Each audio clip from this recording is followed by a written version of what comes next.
Hello, this is Daisy Joy at Adventure Acres, and before I get started, my brother was recently scolding me for having vertical format videos, but I'm realizing the reason that I would do this is because it's easier for me to hold the phone and not drop it.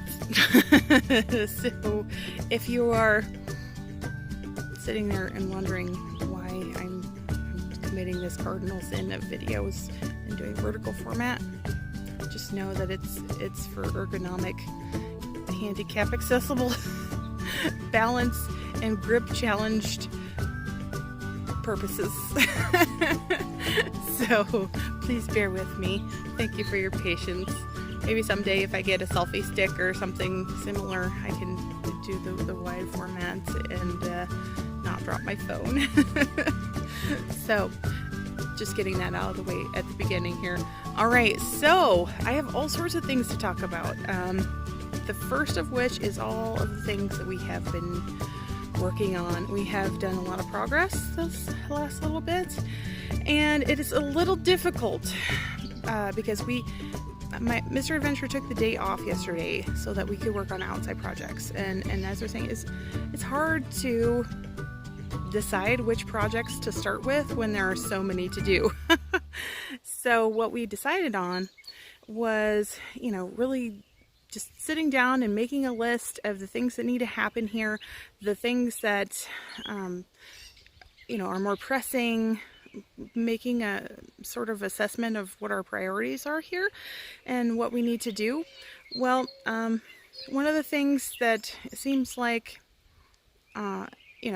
I'm in a homestead homemaking group, and I've been writing, things about how to try to keep your house up and going when you're in kind of a crisis situation, trying to stay afloat in the middle of all the crazy. And one of the things inside that you do is that you streamline the daily tasks and the regular jobs so that you can tackle some of the bigger projects. And so when I was thinking about that, I was, thinking about how that could easily be applied to outside tasks as well. So if there are many big projects that need to be done, make the regular every day or regular projects easier to do. And so one of those things is that we have a lane that has quite a number of pine trees, 3-story white pine, very great trees, and really terrific windbreak. However, it's been very difficult for us to keep up with the maintenance of them. The birds sit in the branches and their droppings have seeds, and they drop the seeds down, and we end up with volunteer trees, mulberries, maples, elderberry bushes sprouting up underneath the trees. But the branches have gone for quite some time rather unchecked and unpruned, and so we haven't been able to get to any of these trees without a whole lot of extra labor and extra process of just logistics. And so one of the things that we wanted to work on was making that easier. So these trees, you can see the fresh cut marks. We cut the lower portion of the branches, which really, with these sort of trees, most of the places where you see these kind of trees, that's how they will have them pruned, is the lower branches are cut down so that you can get in there and perform maintenance on the ground below it, so there's no competition, no competing volunteers underneath, and so there's not an overgrowth of weeds or brush or things like that. So here you can see we've been working. Mr. Adventure came out with the chainsaw. His hand was vibrating for about an hour after he was done because of all the vibrations from the chainsaw. But and he has also said that the chainsaw is quite heavy, so it was a pretty good workout yesterday. He took the day off yesterday, and that was the big project that he has worked on, is going down the lane and cutting down the trees, branches on the lower portion. Now you can see here, see, these are some of the volunteers that come up back in there. This was a white maple.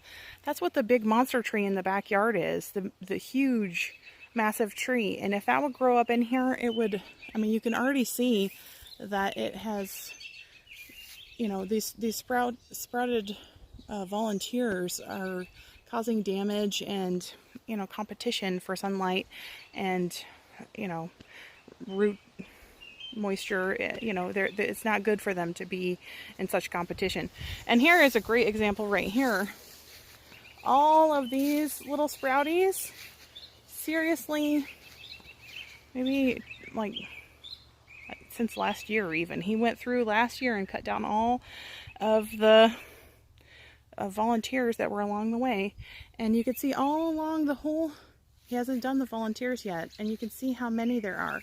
But now that he's cut these branches back, we will have access to them. We can cut down the volunteers, and then it'll just be a quick pass with the mower.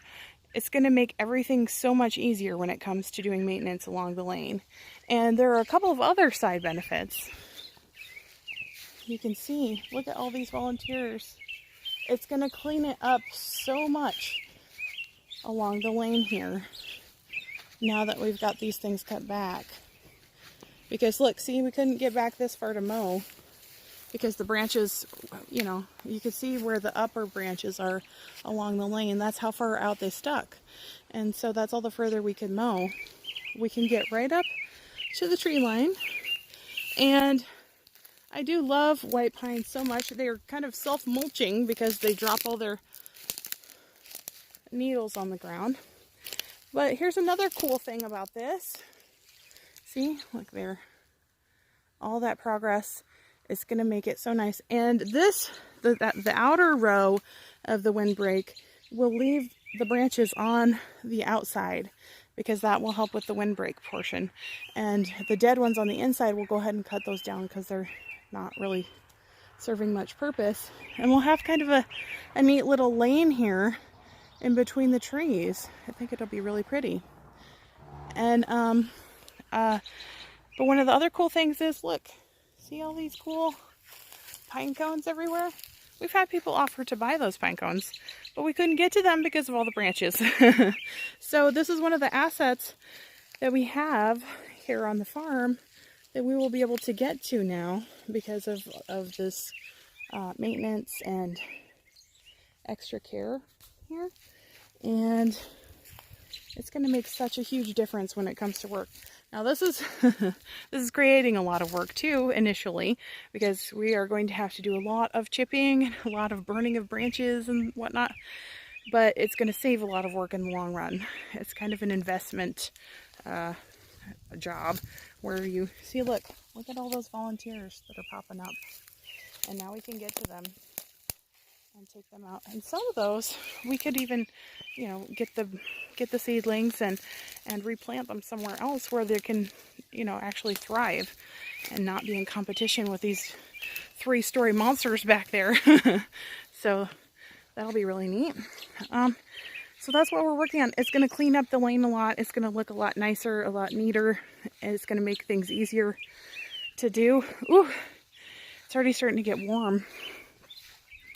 So this is a big project that needed to be done. And so one fell swoop, and kind of what I had planned on is that, you know, my I'm here during the day. Mr. Adventure goes to his day job, and ooh, I gotta catch my breath because it's so hot. It's let's see. You know, he goes off to his day job during the week, and so I'm here with the kids.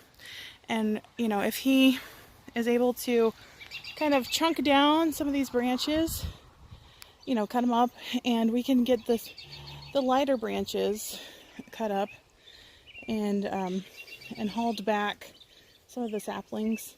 I'll show you in the back in just a moment. And we can mulch those up, some of them, and we can put the drier ones on the burn pile. And boy, that'd be quite a bonfire. See, you can even see, this is a great example. There's thistles and stick tights, all these ornery weeds that we don't want to have back in here we can tackle these with the lawnmower now, and they will be less prolific, and they will not have a chance to spread around the whole rest of the farm. The burdock, cuckleburs, more volunteers back there. It's going to make a lot of difference when it comes to maintenance. So, and you can see right there, that tree, the reason it died was because of a competing volunteer. You can see that part where it was cut off, there was a mulberry tree that came up, and they are devastating. It came up and it grew up right between the branches. I don't know if you can see it or not. The mulberry grew up right between the branches, and it choked out all the sunlight and killed that tree. So it's pretty serious and imminent, and those mulberries grow so quickly and so vivaciously. They will choke out the sunlight, and they are just a fascinating species of tree. So that dead tree will have to go. This tree, we might be able to save it. I don't know yet. We'll probably cut back these dead branches and give the live ones more of a chance for extra sunlight. Cutting this tree down we have to cut this dead tree down so that the tree behind it can get some more of the sunlight. If we can save that one, we need to give it every chance for sunlight, more access to resources. So that's, it's a process. And another thing is that he's been working on is cutting down the weeds. Now in this area here, our plan is kind of what I talked about, is cutting it down real short. He's gone through with the bushwhacker and got all the big bad stuff, and then he can mow over it now and get it really short, and then we can put some black landscaping paper down and just heavily mulch the area. This is where our wood keep is going to be, our firewood keep, because it makes sense. There's our front door. There was our old wood keep. We would have to trudge through drifts of snow to get to the wood, and it makes more sense to have it right out here, right by the front, and we can make it look nice and have that as an easy, ready to access resource, because streamlining the process, making it easier to access our resources. One of the things I was going to talk about is something that I am looking forward to. My auntie and my uncle, they have goats at their house. They have bottle babies. They have baby goats. And we're going to go out and visit them. And she said that she would wait so that we can bottle. So Rose is especially excited about this. She said she would wait to feed them until after we got there, and so that we could bottle feed them. So I'm really excited about that. I'll include you guys in the process if it works out for that. Really excited. I want to feed the baby goaties. Mr. Adventure and I have been talking about goats, especially with all of this weed whacking and sapling demolishing. Goats sure would be handy right now. So we could stop over here at the garden while I'm going through. Oh, it's been so great. I love it. Okay, look at that. Oh my. And you see there's these little sprouties. Look how easy that is.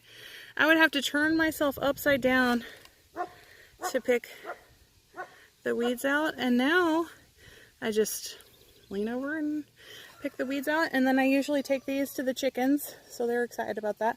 I'll set these here until I come back and reweed.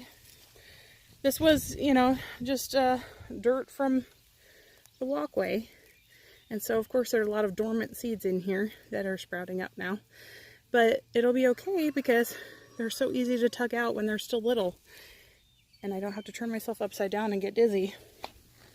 So that is fantastic. And you can see my tomatoes are starting to pop up above the edge here. Oh, they're really really doing good. I was a little concerned when I first put them in because they kind of had a little bit of heat stress because it's been so hot. It's been just in the 90s constantly, and right after it was so cold. And my tomatoes, when I put them in, were rather leggy, and so I didn't know how they'd turn out. But they're doing good. They're thriving. So encouraging and so great to have that there, because you know, gardening was getting to be quite a discouraging feat because the weeds would quickly overgrow and it was just rough. So the next thing I was going to talk to you about is, for starters, we have a couple of new additions to our orchard. And so right here is our new apple tree, which of course, being the hottest and driest spring that we've had since we've got here, has been a little bit of a pain to come and water it every day, but it is proving to be beneficial. It's still thriving and doing good. So this is a Honeycrisp apple, and the leaves are doing really well, and it's doing really, really good. So I'm encouraged about that. And then our other little tree out here, the kids, I came home with produce and stuff, and the kids got a hold of my plums. They decided that they really like plums. So we got a Stanley plum. This one has had a little bit more heat stress, but you know, we're watering it faithfully and it's still thriving, and it's got a pretty good grip on things. Now we also have a little black cherry tree over there that Rose brought home. Their school had some sort of something where they sent home trees with the kids, and it's doing really well too, but it's hot, so I don't really feel like walking over there. I'll show you some other time. Now, okay, so what I have talked about before is that over there you can see the walnut tree, big old walnut tree, and then here is the other walnut tree, and unfortunately it's right next to the orchard. And apple trees and walnut trees don't always get along. Walnut trees have a high content of tannin, and so trees that are more sensitive, trees and plants that are sensitive to that, can suffer from something called walnut toxicity. And so unfortunately we have had a great deterioration, and there was an apple tree right there and an apple tree right there, and the apple tree, that's Dinosaur. He roars a lot. Anyway, I digress. So the apple trees here have unfortunately been really struggling, and so we thought, well, maybe we should cut this walnut tree down since it's so close to the orchard, and we really want the orchard to thrive, and the walnut tree is kind of a hard plant to work around when you have an apple orchard. So, you know, and it's a really gorgeous, really neat tree, and it's really well established, and it's healthy, and it needs some definite pruning. These branches that hang down need to come off, but I hate to cut down any mature tree if I don't have to, and kind of Mr. Adventurer, the more that we talked about it, the more it made sense that the two apple trees there, that one and that one, they were suffering, so we put them out of their misery. So there was this tree here, and oh, the gnats are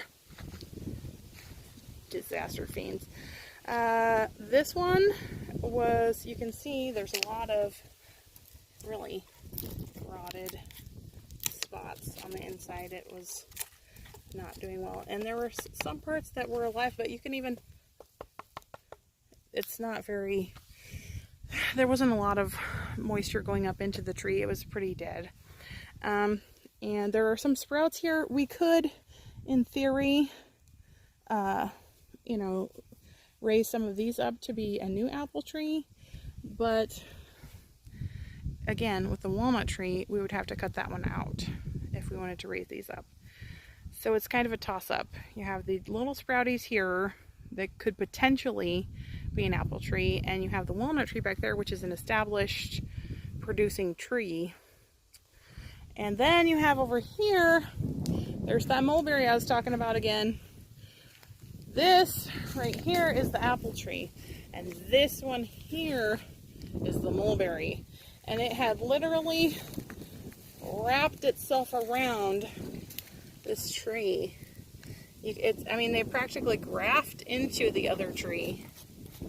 And you can just see the kind of damage that it does to the original tree here.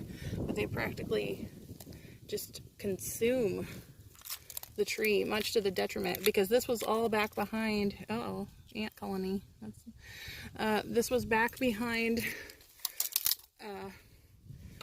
Oops, I got snagged. Back behind the branch where it wound around, and there's where we had cut it off.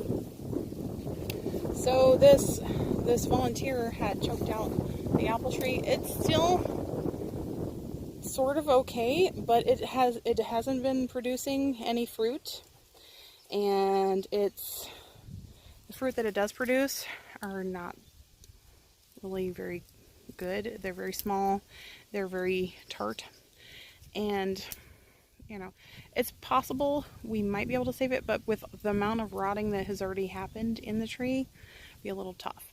So we've got some kind of difficult calls to make when it comes to the orchard part. You know, do we err on the side of established?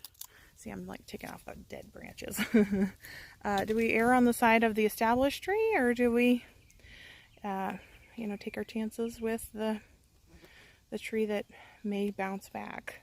It's a little hard. See, that's one of the things that you face when you have an orchard. But the other option that we had talked about is that if we leave the walnut tree and we've cut the apple tree out here, and we can cut this one back, then we could put a variety of tree in here that is more compatible with walnuts. For instance, like black cherry or wild plum or something of that nature that isn't affected as much by walnut toxicity. And then we could put apple trees in a different location, over maybe where the garden is, or further back in there, and maybe where the dead pine tree in the front was. You know, there are options. And you know, because we're not just doing this for us, this is for future generations here. And while we may like the idea of something, you know, we have to kind of think about what's going to be the most productive long term, and kind of let that inform our decisions somewhat. And so those are some of the things that we're doing right now. And you can see over there, we used our lawnmower to haul the dead branches, the cut off branches, and the dead crunchy ones. We're going to do a lot of chipping, which will be great because we can start drying out some mulch. You can't, I mean, you can, but it's not really advisable. Use fresh ground, you know, from live wood mulch. It's kind of tricky. So you kind of have to let it cure a while. And so it's my hope that we can get some of these branches here that we've got piled up around in the backyard here, get out the wood chipper sometime, and start mulching those down. And then those pine branches, we can cut those back, and there's just a lot of really good progress that's happened. But again, there's a lot of work involved when you start making progress. So that's kind of what we've got going on right now. I'm trying to think if there's anything else that's exciting in homesteadery. I got a good report back on my leg.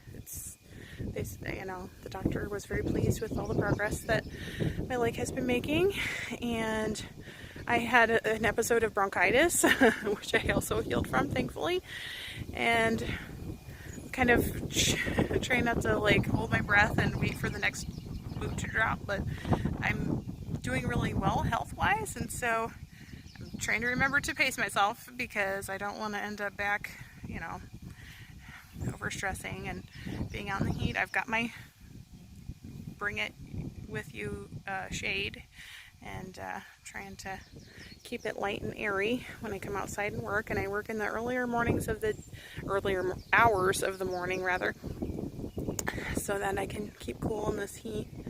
But it's quite a lot of challenges. I'm hoping we get some rain this weekend like they were talking about, because we really need it. You can see our grass is kind of getting brown and crunchy. It's almost a drought here. A little rough. Not that lush green meadow that we had at the very beginning of spring. So kind of hanging in there and praying for rain. Pray with us for rain if you like to pray. We appreciate any prayers that we get, actually, so thanks. And in the meantime, I gotta get back to work. Got some stuff inside to do, so I'll be excited to share some more as I go. And also, I know I posted on my Facebook yesterday about how Mr. Adventure keeps calling me from the feed stores and asking about baby chickens. I'm trying to resist the temptation. I don't know. My resolve is wearing a little thin. So we'll see. We'll see how that goes. In the meantime, this is Daisy, signing off for now.